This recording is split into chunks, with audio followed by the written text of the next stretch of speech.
Hello everyone, Simon here from Super Nerds Gaming, and I am back for another video. And this video we're going to be looking at one of my recent pickups, which was Justice League Task Force, which I honestly had no idea what this game was going to be like. It was one of them blind eBay bids where it was like, it looks really cool, loving the cover. I'm a big comic fan, so I was, wanting to give it a go. It only cost about £20, so it was pretty decent.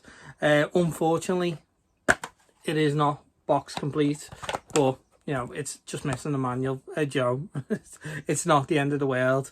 But yeah, I'm really happy with it, and I wanted to kind of have a deeper look into it because a lot of the times my videos are just pickups, which I'm fine about. I love being that kind of pickup guy where I'm out at a charity shop or retro gaming shop or what have you, and picking up stuff and then showing it to you.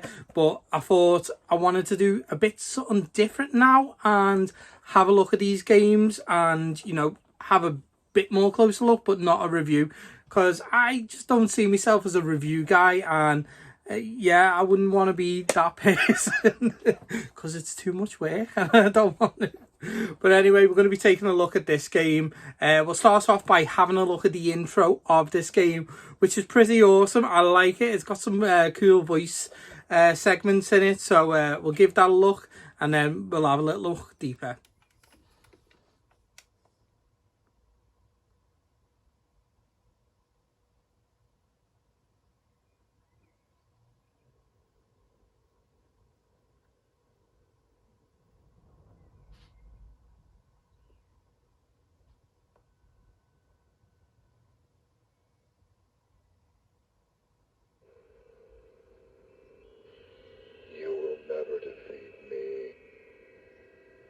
Control the technology. I have the power to control your mind.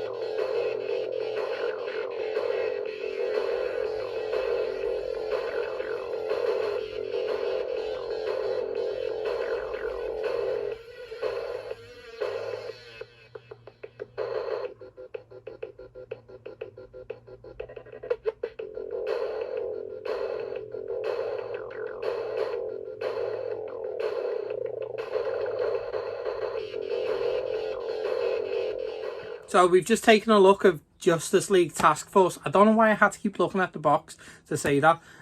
Intro, which is done by Darkseid, and it's pretty awesome, especially if you've watched the Snyder Cut of Justice League. A little bit of a tie-in. Anyway, so the character selection that we have with this game, we've obviously got Batman, Superman, Flash, Green Arrow, Wonder Woman and Aquaman. And it's a pretty good roster for the game of, the superheroes from 95. So this would have been probably the roster of Justice League from 95, because it's an ever-changing Justice League roster, which, expands massively and then decreases depending on who's writing the comic and who's doing what with DC at that point. But yeah, we're going to jump into a fight and see how it plays.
So that was the first fight, and it was Batman versus Aquaman.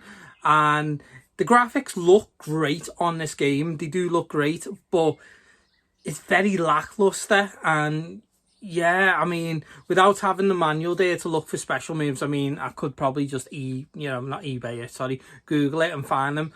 It was very just lackluster. A lot of people, before I go on anymore, ask what pad I do use, and I obviously use a 6-button pad, because you need a 6-button pad if you are playing a fighting game. And this is an off-brand one. It's a turbo one, and I always get something weird when I use this, because if you see the button there to go onto turbo, it always affects the game in a weird way, because I need to turn that on to use the 6-button. So I'm gonna have to have a look for a proper 6-button Megadrive pad, so I don't get any of that weird stuff. Like on Eternal Champions, I've used this and it goes really weird. Like the icon in the corner starts jumping around and stuff, and I'm like, what's going on? So I definitely need to get a better one. Although this is pretty decent, because if you can see there on the D-pad, it's got a hole in the center, and you could screw in like this joystick basically and use it as a proper joystick. So it's pretty good. So anyway, that's my pad, and that's why it sounds so creaky when I'm playing it, because it is an old pad, so it does sound so creaky. But anyway, yes, the fight was a bit lackluster. I don't know, it was just missing like really good special moves, something dead flashy in that. The graphics do look good on it. The music's meh, not on that very memorable in any terms and that. But I did go on and I played a few more fights of the game, which I will highlight in a minute. And I just to see how far the game goes, how different characters looked. And yeah, so we'll take a look at that now.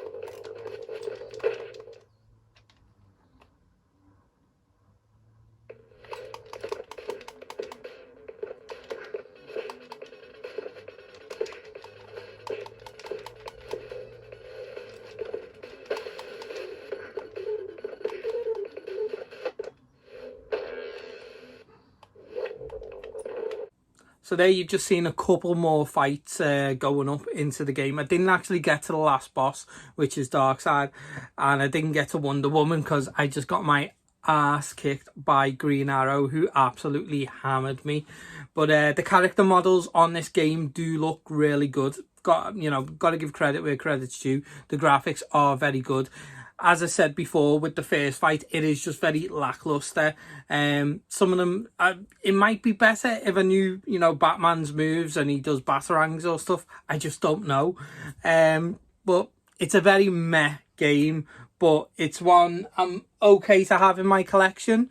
Considering I just collect everything Megadrive. That's a bit of a weird statement, but yeah, £20 for it. I think that is just the right price for it. It's nothing rare or anything. It's just one that I've not come across before. And I really do like the cover of it. So I'm quite happy to have that in the collection. But it is just a very meh kind of game. I would suggest other fighting games over it. Obviously with the Mega Drive, the big ones was, Street Fighter, Mortal Kombat, even Eternal Champions, which does not get enough kind of praise. That would be above this game. But, if you played it, let me know what your feelings are and put it into the comment section down below. And as always, guys, I will catch you next time.